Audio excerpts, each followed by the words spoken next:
Land Conservation Board meeting of March 25th, 2021. With that, obviously, we're doing a hybrid meeting with portion of the board on Zoom, others on Zoom also. And here we have the rest of the board. Those on Zoom, please silence your background noise if you're going to have any. Don't eat any potato chips while you're listening, please.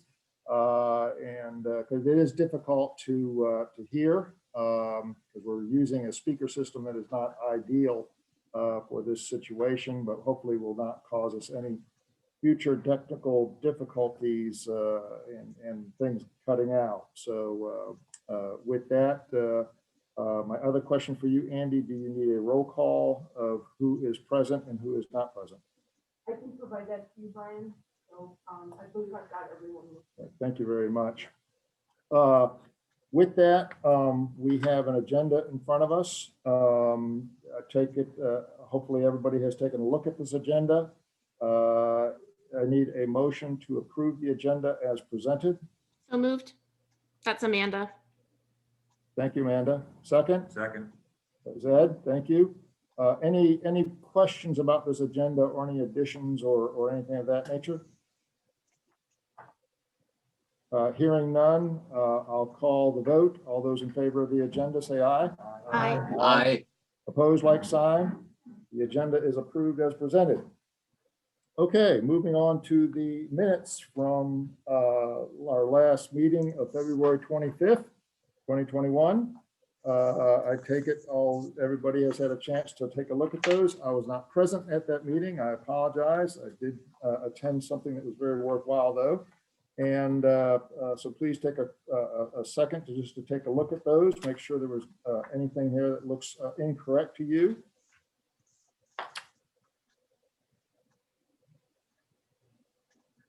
With that, I need a motion to approve the minutes of the February 25th, 2021 meeting. I move to approve the minutes. Thank you, Susan. Second? Thank you, Brett. Yes, thank you, Brett. Do we have any questions or discussion regarding the minutes? Hearing none, I need a vote to approve the minutes as presented. All those in favor say aye. Aye. Opposed, like sign. Opposed, like sign. The minutes have been approved. Thank you very much. Moving on, we have property evaluations, Alachua, Slough, Flatwoods, the Colette property. All right, that's me. Just So Emily is doing this one. Thank you very much, Emily. Yes. Give me just a second to get the screen share working. And just take, while Emily's doing that, just a point of order for the Zoomers. You really need to speak up atypically loud to make sure you're heard. Is that top turned up this far? Yes. It's as far as up as it can go. And Can everybody see that? Yes. Okay. Can everybody hear me all right? Yes. All right, so good evening, everyone. My name is Emily. I'll be doing the presentation of the nominated property tonight. For the title slide cover photo is some lovely polygolas that we saw on our site visit. The photo was taken by our very own Andy Chrisman. So this is the Colette property. It is 4 parcels totaling 28.03 acres, according to the property appraiser. It's under one primary ownership, though one of the parcels does have 2 family members listed on the title. It is just, I've listed the Alachua, Slough, Flatwoods ACF property area on here because this property is just outside of the current boundary of that ACF property. So it's when you see the map, you'll get a better sense of that. But it's just to the west of it across US Highway 301. And that ACF project area got scored a 7.47 out of 9.44 on our scoring system. The property itself scored a 5.4 out of 10 based on our evaluation of the property. There are 2 structures on the property, and its just value is $137,575, which comes in at a little over $4,900 per acre. Total value of $146,536, coming in at a little over $5,200 per acre. We don't currently have an asking price for the property. It was nominated by the landowner for consideration as a conservation easement. So here's kind of an overview map just to orient you as to where we are in the county. Again, we are on the far eastern side of the county, close to both the south and east county boundary. The Coolette property is in red. The light yellow line going across the map is the county boundary. So as you can see, again, we are very close to both the Putnam and Marion County boundary. The closest property that the nominated parcels are close to is the Alachua Slough Preserve, which is the southwest corner of that property is just across Highway 301 from the north parcel of the nominated units. You can also see two of the active acquisition properties, Bolsante and the Foxpin Connector property, which I believe Foxpin Connector has been moved forward, which I'm sure you'll hear about later tonight. So although it doesn't directly connect to anything that we own, the northern parcels do share a boundary with the St. Johns River Water Management District, Lackawanna Wildlife Conservation Area. So here's a bit more zoomed in picture of that. Again, the three northern units are a bit more connected, and the south parcel that's been nominated is separate from those three. These three you can access from gates off of US 301. And this parcel, the main road access is County Road 325, and there is also a public road that goes up the eastern boundary of that property, so you can access it.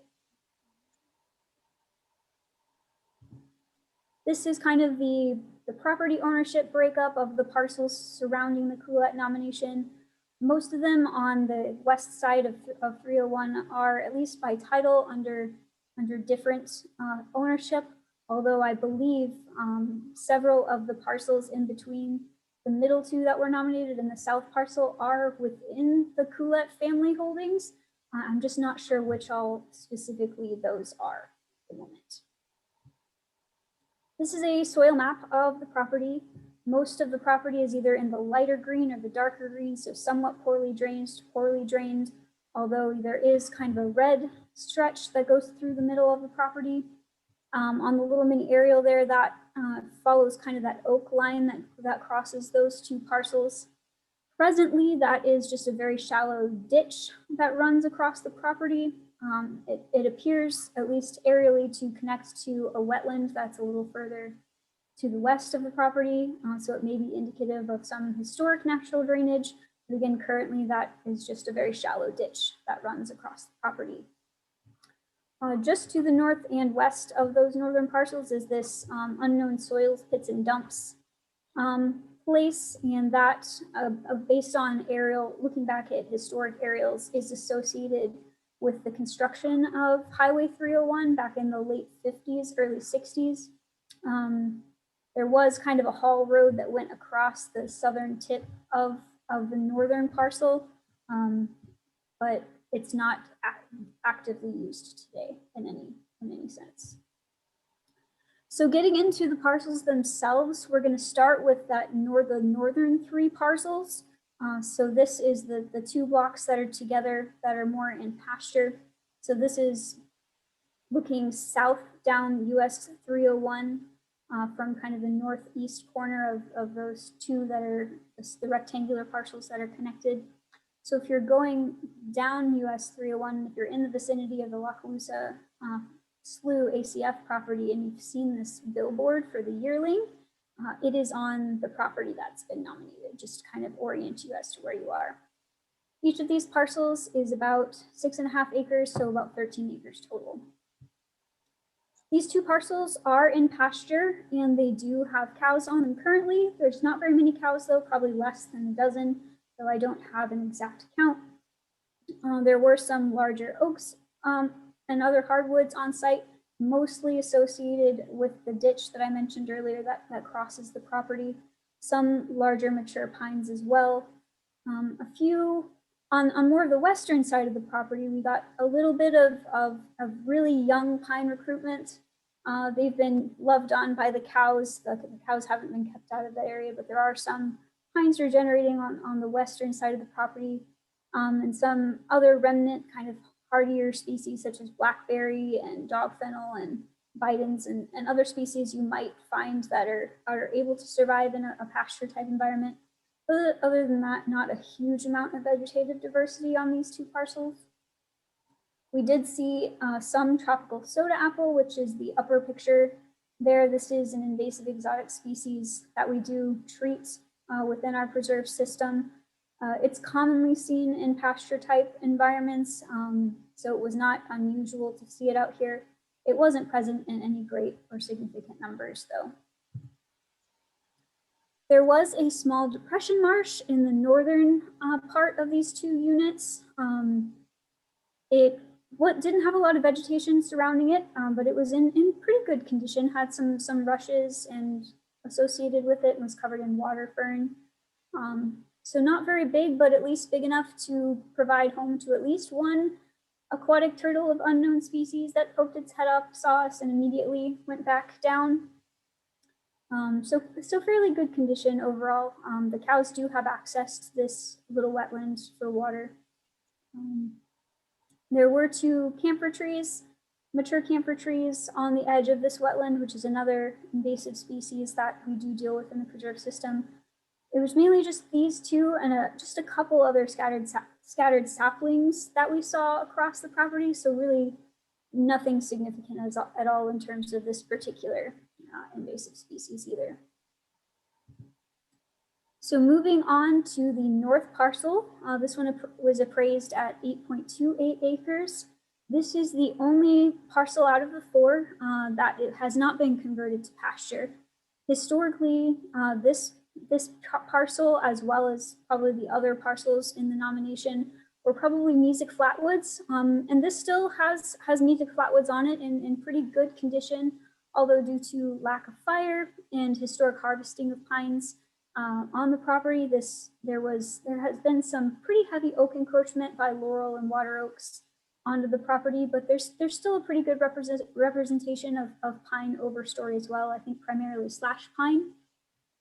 In the understory, we did have it was fairly dominated by saw palmetto, as you can see in the picture. We have Andy in there for scale, although we did have other representative species, shrubby species that you might find in mesic flatwoods. We had a couple species of vacciniums, Leonia, some gallberry, and a few other things. There were these open areas that were more open with pasture grass, as well as some young pines regenerating in those areas. This is the northeast corner of that property. It kind of comes to a really sharp triangular point up right at 301. This area probably was the most diverse of the property in terms of ground cover. We did see some wiregrass up in this corner, as well as some other grass and bunchgrass species, and just some remnants of other native ground cover that was probably indicative of what historically might have been on the property and may still be present in the seed bank. But it was pretty well confined to this open corner on the corner of the property. The corner of the property is just south of the bridge where the railroad crosses under, so the highway here is elevated pretty significantly and slopes down pretty sharply into the property, which may or may not affect the hydrology, but it is a pretty good slope from the roadway down into the parcel. There are a couple of wetlands on this piece as well. The very general area that they're in is indicated on the little aerial in the orange circle. This is the southernmost of them. This was a depression marsh. This one is larger than the one that was on the other parcel, and it is in pretty good condition. Had a lot of fern species and grasses and other wetland associated plants.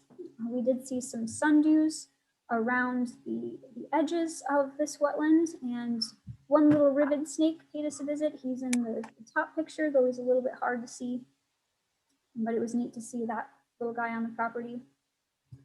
The other wetland, which is a little bit larger, is a bit farther north on the property and kind of crosses over the boundary into the water management property as well. Is more of a flatwoods lake or pond. This one is present in historic aerials dating back to the 1930s. It is in fair to good condition, a lot of open water in the center of that.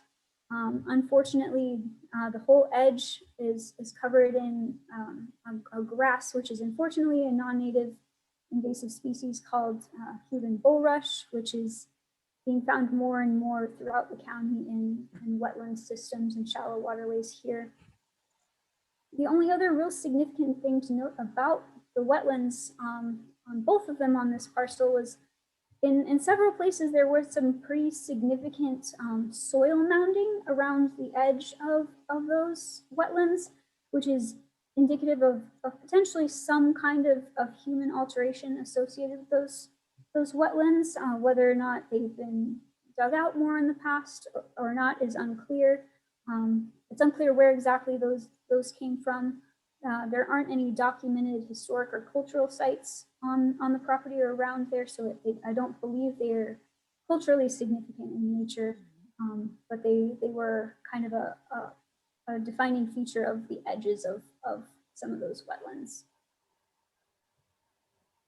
So moving on, this is the southernmost parcel. So again, this is the one that is separate from those three northern parcels. The property appraiser lists this at 7.03 acres, although GIS indicates that it might be only 4.5. So there's just a little bit of a discrepancy in the acreage for this particular parcel. This parcel is the one that has the two structures on it. One of those structures is a mobile home in the picture, and the other one is just a small storage shed associated with that mobile home. There is no one currently living in the mobile home, and in speaking with the landowner, if the conservation easement does go through, he does hope to remove that mobile home in the future should some other things line up for him as well. So this picture is taken a little further west down the road, kind of at the northwest corner of the property, just looking back east across the whole property towards the house. This parcel is also in pasture, although there were not cows on the property at the time of our site visit, though there definitely is evidence that there have been cows in the recent past and may be cows on the property again in the future. So again, mostly pasture grasses as far as vegetative diversity. Although around the house, there was a really good amount of blue-eyed grass, which is always fun to see this time of year, and a nice little patch of rain lilies growing along the north fence line, which are some of my favorites to see because they're also one of the first plants to come back after fires in certain habitats. So that about does it for the Coolette property. Again, it's 4 separate parcels totaling about 28 acres appraised. It's been nominated by the landowner for consideration as a conservation easement. In speaking with him, I believe his intent for the property is he wants his family has owned this land and land in the area for a long time, and he's hoping to keep it within the family and just give it a little bit more protection from development. I believe eventually he plans to remove the cattle from the property entirely and plant some longleaf pines on it and kind of return it to more of a pine forest, but continue to allow his future family members to have access to the property. So if you have any questions, Thank you very much, Emily. That was very thorough. We appreciate it very much. Like I like to do, I'd like to go around the room and in an orderly fashion and find out what additional questions we may have. I'm not interested in right at this moment whether or not this is a yay or nay on your part, but if you have a particular question you would like to ask regarding the presentation or something from the owner, which is on Zoom with us this evening, we can certainly do that also. Starting off, I will just go in order here from probably bottom to top. Jason. Question. Would the owner be willing to separate the top 3 parcels from the bottom parcel, the south parcel? That would be a The- yes. The landowner is here, Barry. Barry, just if you could really speak up because our speaker in the room here is not extremely good quality. And you're on mute, Barry. Oh, there you go. Thank you. I am willing to separate the top 3 from the bottom 3. Yes. Thank you. Thank you. Brett, No comments. thank you. Paul, No. thank you. Ed, No comments. Jason got it. Susan? Well, did she say it's being offered just as a conservation easement, right? Not fee? Yes, a conservation easement. All right, and then the landowner's willing to just do the 3 parcels conservation easement. Okay. Good, thank you. Bruce, No comment. thank you. Dwayne, I just had I guess, just kind of informational. Is it facing, is it closer to the Marion County Hawthorne area? Is that, It would be. I could not hear that very well, Dwayne, I'm sorry. Is it closer to Marion County or Hawthorne? Oh, thank you. I don't know the exact distance from Hawthorne specifically. It's within a couple miles of the Marion County boundary for sure. okay, and then the other question I had was, are any other participants, around that area willing to, put their property in conservation? Because I know it's a lot of land out there. I think it's a good area. I was just wondering. As I have not spoken to any other landowners in the area. And speaking to Barry, at this time, he doesn't think anybody who owns the property around there, I don't believe, would be interested. He can probably speak more to this. He's probably trying to acquire some more of the historic family land that's in that area, and potentially put that under easement as well. But Barry, you can probably speak to that a bit more accurately than I can. Okay, I can. I am in communications and have a current contract with the Price and Price trustees, which is just north of this most southerly parcel. And I would like to put that in conservation. Well, actually, all the land that I acquire in Island Grove, I would like to put in a conservation easement, mostly because a lot of the Grove Cattle Company property that you see on the east side of 301 is our family property as well, and it's been recently sold. I'd like to prevent that from happening to the stuff on the west side of 301. Okay. All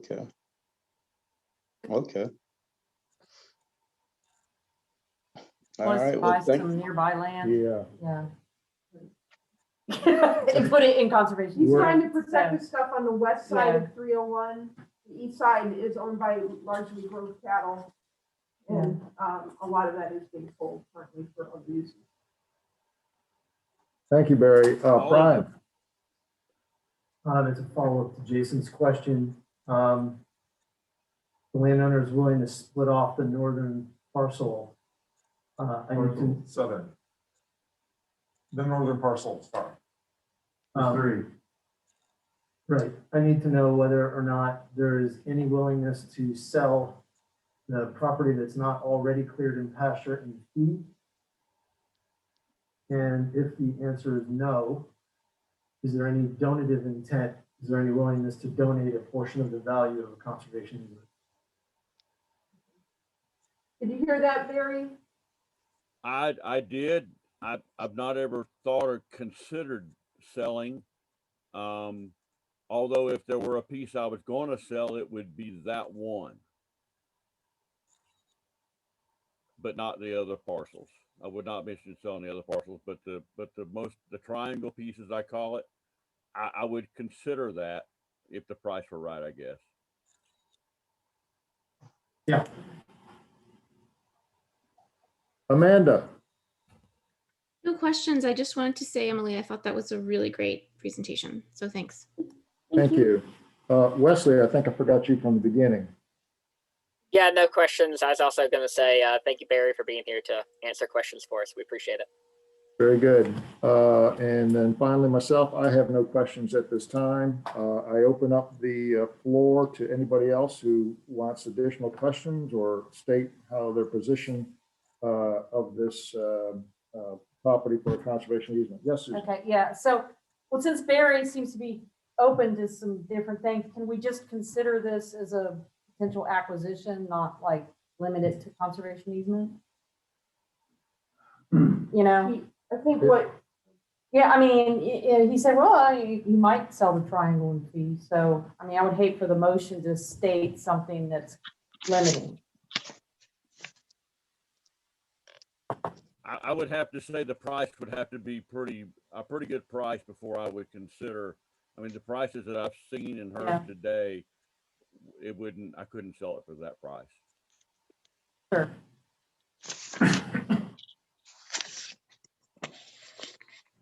I have a general question.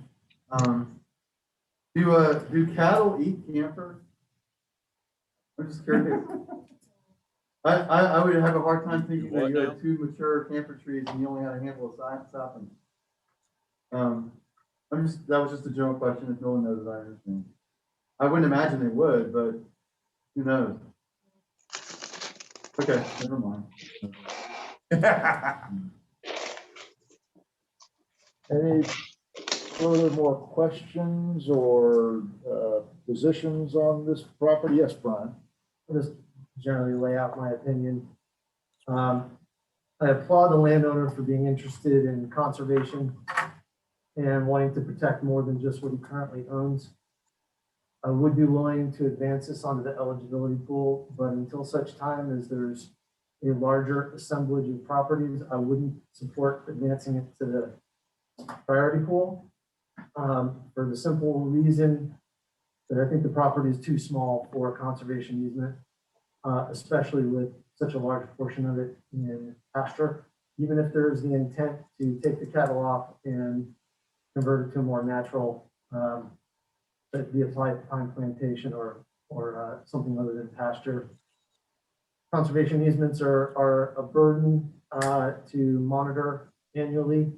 The amount of effort that goes in just to set them up is considerable. It is an order of magnitude more difficult than just negotiating a purchase of the property. And in the right place, I think conservation easement is appropriate. The property is clearly very nice and it's adjacent to existing conservation land. The location's good, but it's too small for conservation easement in my opinion. If you were to acquire, if the landowner were to acquire more property, I absolutely would be more interested. Thank you, Brian. Brian, I echo your opinion of this property. I think it would be a challenging property for a conservation easement and monitoring it into perpetuity. I would like to see more property owners come together if it's possible for future consideration. I don't even know if I'm really want to move it to an eligibility pool at this stage. But yes, I applaud the family for certainly considering the property this way. But I think it would make a much more significant contribution if there was more property to go along with it. And hopefully that could be done in the future. I have a question to the 2 folks that just commented. So the primary reason that this would not be pushed forward is because of management issues? Size. No. No. Well, management being oversight as well, and just the time that it would take the county to go look and make sure they were following the rules. Part of the bigger issue with doing easements on small properties. And for the record, under the state statute, it doesn't qualify for any of the tax benefits of whether it's donated or sold, conservation easement, the minimum size is 40 acres. Unless there's something on the property that would otherwise qualify it, like an open carts feature or documented protected species on the property, things like that.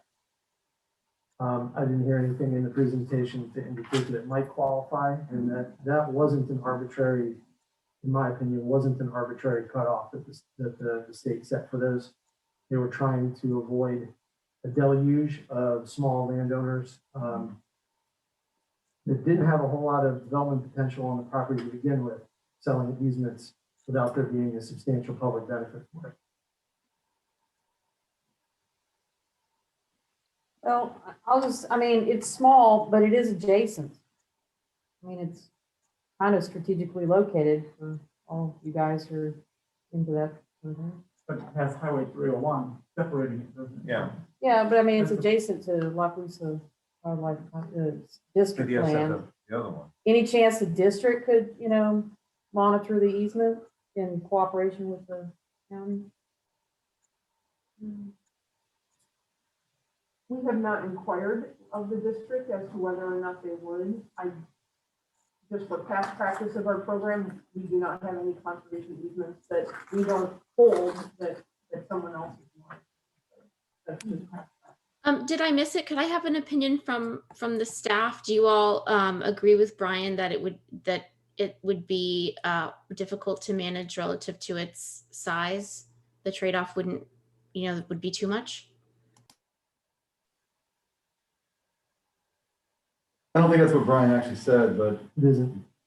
he said Okay, that it I'm was. sorry, Brian, if you can clarify, I must have misunderstood, but Unless very unusual circumstances were present, a conservation easement holder is not the land manager, the property owner is the land manager, and that is not my concern. I'm sorry, Concern is monitoring, I meant monitoring the easement. Yes. That was your concern. I'm sorry, I misspoke. So if I could have opinions from the staff on if they think the trade-off for the size of the land and the person power required to monitor the easement is worth it. Mr. Chair, this is Charlie. Go ahead, Charlie. In general, I agree. The larger the property, the more successful and easier it is to monitor as a conservation easement. Thank you, Charlie. Thank you, Charlie. Any more questions regarding this property? Any other opinions, or does somebody want to bring a motion to the floor? I will say one thing. Go ahead. I'm sorry. I do in general like getting road frontage when it's possible for connectivity, because if you don't get the road frontage, you basically don't have connectivity no matter how much money you have up to the road. The road's bad enough area. I do in principle sort of tacitly agree with Brian.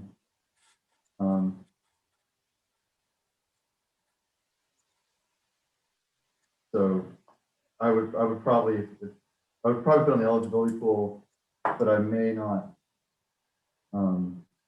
be willing to move forward until get a little more clarity on exactly what might happen in the area if other owners will come forward. Eligibility pool, I'm going to ask you a question, Jason. Eligibility pool for all the parcels? No, if I made a motion, I'm going to separate the bottom parcel out. Okay, just the bottom parcel. If you made a motion, you were thinking about just separating out the bottom parcel. Yes, only the top three, the northern three parcels I would include in the motion. Okay. Susan? Well, I would like to make a motion. Can I do that, or? Before, I think Paul had Okay. one more All right. question. Not really a question, I just would pass on the whole thing because I think the parcels are too small. And because in terms of protecting wildlife, animals and stuff, it's being that close to the highway, and I just can't see it as a good expenditure of money. Thank you, Paul. Brett? I'm not sure if this is the correct word, but is a living trust an option? Like, is it called living trust? Life estate. A life estate. Yeah. Is that never an option? Like, I mean, it seems like the issue here is a conservation easement, but it would be a more attractive option if it was fee simple. So what if Barry said he was willing to, like, I don't know. I assume it's, if there's somebody living on the property that would benefit from living on the property until that point. Well, they don't have to live there. I don't even know if that's an option or if that's, So, that might not even be. Can I a make very this good point? option. here? for a I was just curious. Brian, can you just, I just wanted to clarify the other comment I made about landowner assembling more property. It wouldn't be limited to that. If you were able to get other landowners in the vicinity to nominate their property as well, and have them all conditioned on one another, that it's not about who owns it, it's the assemblage and the bang for the buck. Susan? Oh, I was gonna say, I mean, I would like to make a motion when the time is right, but, in terms of all, my motion would be that just to move it to the eligibility pool for consideration for acquisition, not fee, life estate, or easement, because a lot of that is going to come out when we know more. We just don't know enough. I mean, then there's the landowner's consideration and all this kind of stuff. So I'd hate to sort of just shut a bunch of opportunity doors. And then in terms of the size and everything, it's right next to a massive conservation area. So are I agree. you putting a motion on the table? Yeah, I'll make the motion to Okay. move this property to the eligibility pool for consideration of acquisition. Second,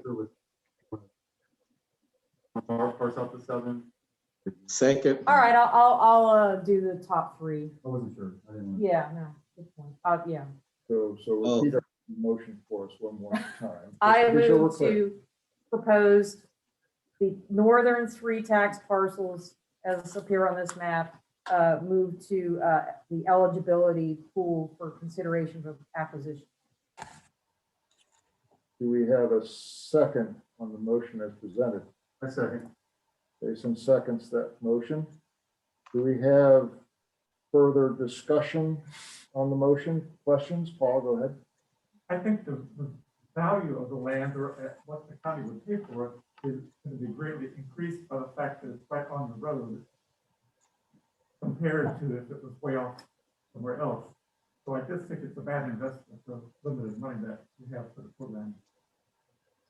So I'm opposed to it. I will reiterate what I said about road frontage. If you're going to acquire conservation land, some of the most important pieces are the pieces up against the road, because if you allow development to go on the edge, you can have the large as you want, but you've broken connectivity completely. And then fire. Road is bad. Houses along the road are basically the death knell of it. But what are you connecting those little pieces? You can create an animal throughway underneath the road. Well, you're hoped to be connecting it to the cattle farm that potentially is still undeveloped. May not happen. Well, there's another consideration. If you start, I don't know, that's 10 acres. Let's say you get 4 houses or a gas station or something out there, and then they're trying to burn to the west, and you got that impediment. But still, you can't buy the whole county of little tiny pieces. It just doesn't make sense. So the example I have is Fiber Flatwoods. Fiber Flatwoods was along adjacent to the road. It was not a really wonderful piece of property other than the fact that it was undeveloped and it was along with the road. North of it is warehouse or property that who knows what would happen to it. But if you did not get that Fiber Flatwoods piece, it didn't really matter what happened to it because your north-south connection was dead. But what was the selling price of that Flatwoods per acre? It was, I think it was zoned as, it doesn't, I mean, I don't think this is gonna be that high. It's like it's right off there's like an overpass, first of all. I don't know what they're gonna do with that. Mr. Chair, can I have a comment when they're done? Who is that? That was Amanda, Amanda. go ahead. I was just gonna say, Are you commenting on the motion? I'm commenting on the motion, yes. I was just gonna say, I think that the question that if we're just moving it to the eligibility pool, I think the questions that Paul is raising could be tabled until until we discuss moving it to the priority pool. Because when we move it into the eligibility pool, that doesn't really, do anything. And I get the sense, correct me if I'm wrong, but I get the sense that the idea was to move it to the eligibility pool and then see what else develops before we move it on to the priority pool. Yes, I believe that's correct, Amanda. I have a question for Susan on the motion that's on the floor right now. You said in favor of acquisition. that mean acquisition as fee simple or simply a conservation easement as it is presented? Silent on the thing, just whatever, as Amanda says, see, I don't think enough is known that the landowner Okay. is open maybe to Yes. selling part of it Okay, fee. for So- negotiation. I really didn't want to specify Okay. that All right, in this thank you. motion. I think we're ready to call a vote. We have the motion on the floor, moving this property to the eligibility pool as a acquisition, which would entail, I believe, further negotiation. All those in favor say aye. Aye. Aye. Aye. Aye. Opposed, like sign or nay? Nay. Paul? We have one nay.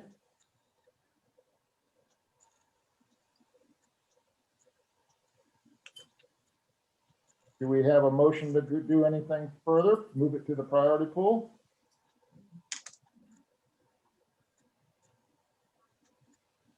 Now, the let property stands as it is to put the property on the eligibility pool to move forward with acquisition of some sort. Thank you. Thank you, Barry. Thank you, Barry. Thank you. Okay, y'all have a great day.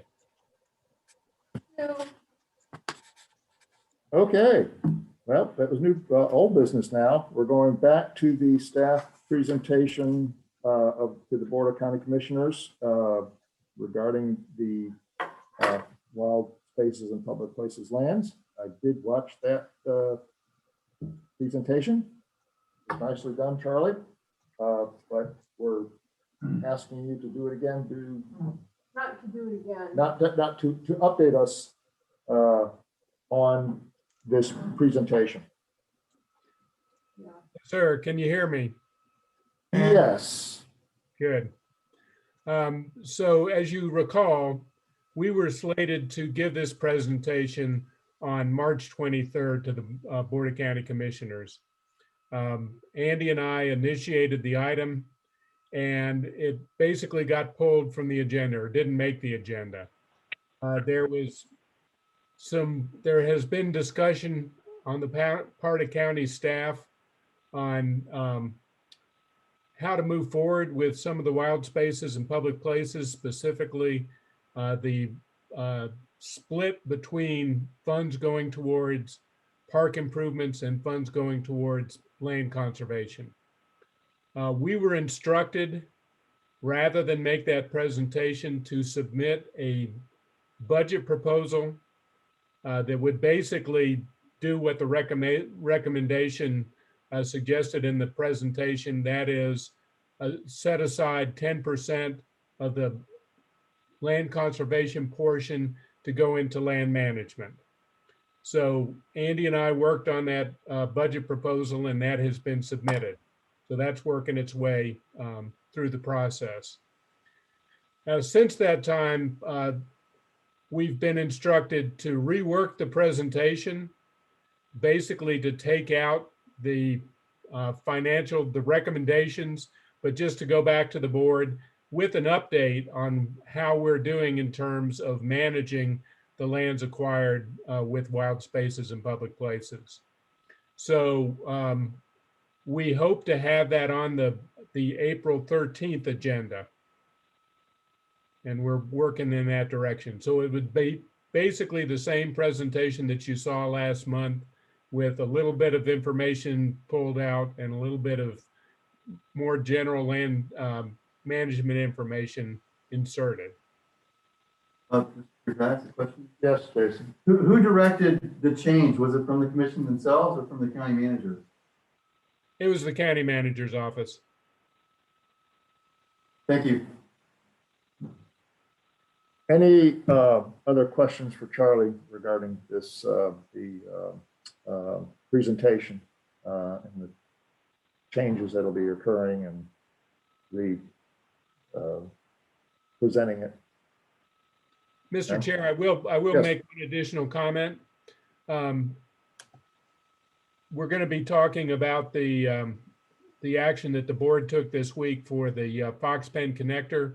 I would like to point out that there was one recommendation for that acquisition that was the first time it's been added to any of our acquisitions.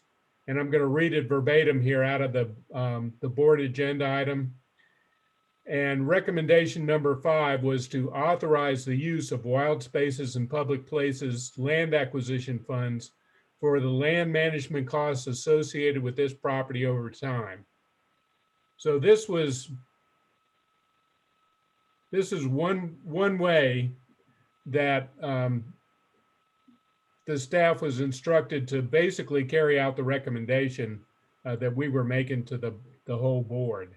And the Board of County Commissioners approved that recommendation. And so, you know, the Fox Pen connector will be the first piece that will benefit from the use of wild spaces funds for land management. And if that budget proposal goes through, then the other lands we've acquired in the past with wild spaces would benefit from that as well. Thank you, Charlie. Thank you for that. Any further questions? Thank you very much. We're going to move on to new business, and we have staff updates, the acquisition updates. Is that Byron? Yes. Can everybody hear me? Yes, yes, Byron. I'm going to go ahead and do a screen share here, and I'm going to keep this short because we don't have a whole lot of significant updates.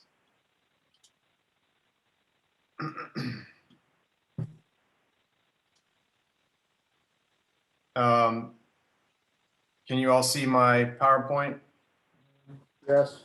Okay, so these slides are basically what you saw last month, but I'm just going to run through these real quick. We had, as you all remember, the Parcel E closing, which we're now calling Charlie. It's B Tree Preserve, right? B Tree Creek Preserve. B Tree Creek Preserve. Okay.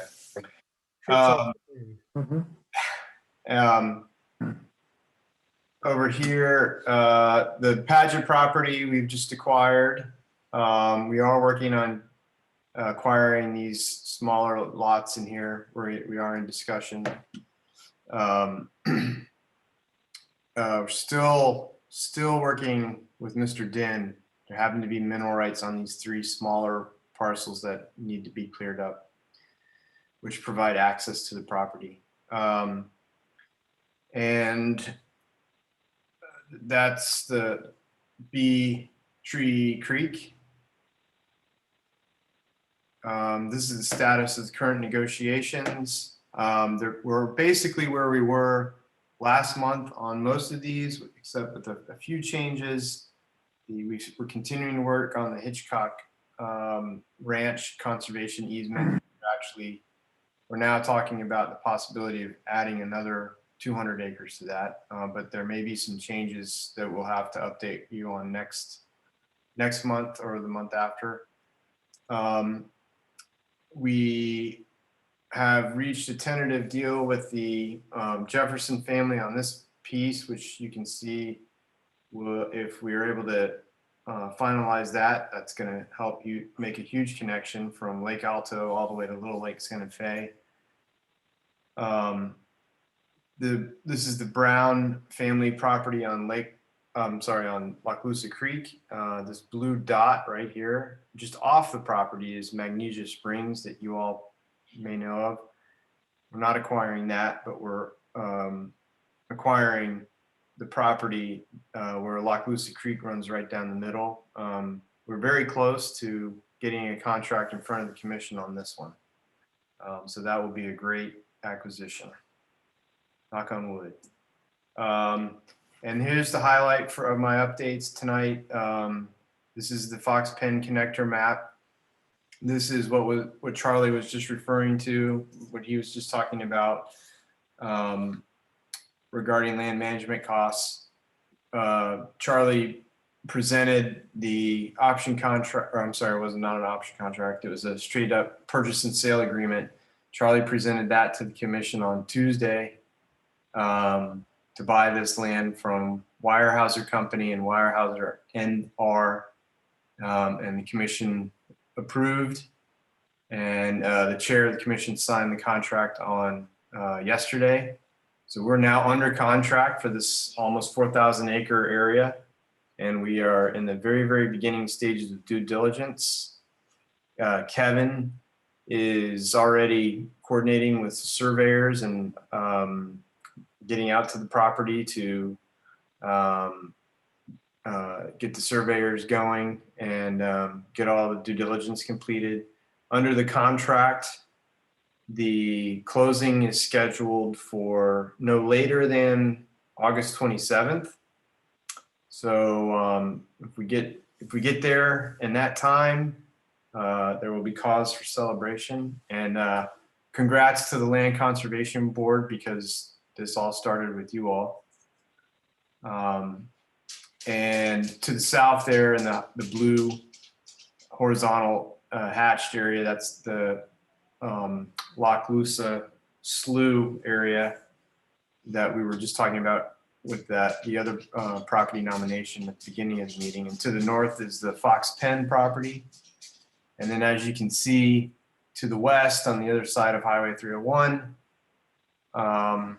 all of that conservation land with different agencies around Lake Lachua, which ends up, of course, connecting to Orange Lake. So this is great. And by the way, that yellow line right down the middle, that is the county boundary line between Alachua County and Putnam County to the east.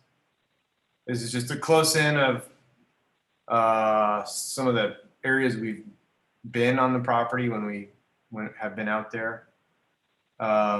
So that's the Lachua Slough update. I'm sorry, Lachua Fox Pen Connector property update. That's we're very excited to be. Byron, I have one quick question. Yeah. How long is the diligence period on that? It's a little different than what we normally do because the property is so much acreage to give the surveyors time to be able to Yes. do everything. So it's 146 days. Thank you. It's an odd number because I had to calculate from the date that we anticipated the chair signing the contract, which would make the contract, that would give us the effective date of the contract. So that's 146 days. And during that due diligence period, it's more than just the survey. We're actually also reviewing the title work. We are, Kevin works with the environmental site assessment consultants who will be doing an environmental site assessment. We do other site visits, and we work through issues that pop up. The surveyors will be looking for encroachments and other things along all of these boundaries. And one of the other things that Kevin does is make sure that the surveyors are able to help us with posting signs all along the boundaries around the exterior of this area. Anything else, Charlie or Kevin?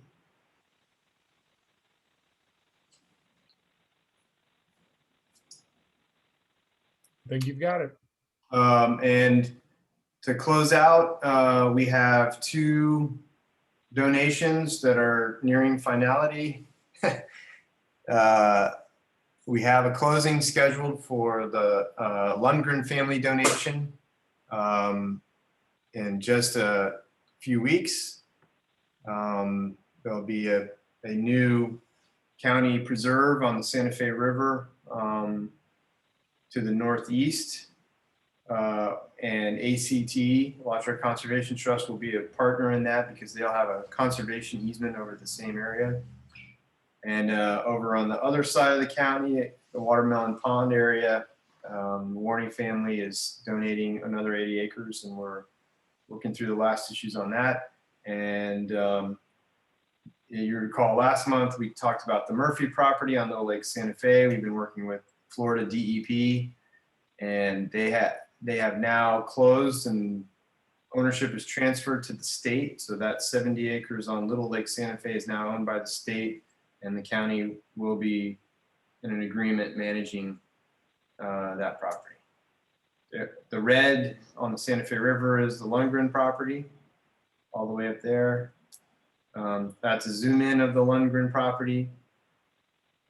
The hatched white area will remain a life estate ownership with Dr. Lundgren and his wife, and then will end up being conveyed to Alachua Conservation Trust.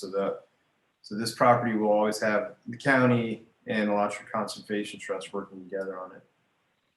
This is the area of the Warney donation down near Watermelon Pond, and that's a zoom in of the Warney property. So from the aerial, you can see the makeup of that property, and it provides a significant connection, expanding to other conservation areas. That red is the Murphy property on Little Lake Santa Fe, and again, the other properties we're working on in that area are highlighted, so you can see all of a sudden this whole area is getting connected. And zoom in of the Warney property, there's a very interesting wetland there. There's a boardwalk across there. Perhaps, it's a big perhaps, but maybe one day, working with the state, we'll be able to find some way to restore that boardwalk that goes over that wetland out all the way to the lake. And that's it. Thank you, Byron. Thank you very much. Byron. Okay, other business, we're setting our next meeting date, which is our standard date, which would be April 22nd, 2021. I will not be here in person. However, I will zoom in as the chair. So that obviously means that we do have to have a quorum here of 6 folks. So I urge notification of attendance as soon as possible. Make sure we have that and we don't have to cancel the meeting. But hopefully we will have that based on your all schedule. If you know something now and we cannot make that date, please speak up. But I know things change, and we may not, actually know things here for a few weeks how schedules go. But that is what we are set for, April 22nd. With that, I open it up to public comment. And do we have anybody from the public who wishes to state something or has a comment? Thank you.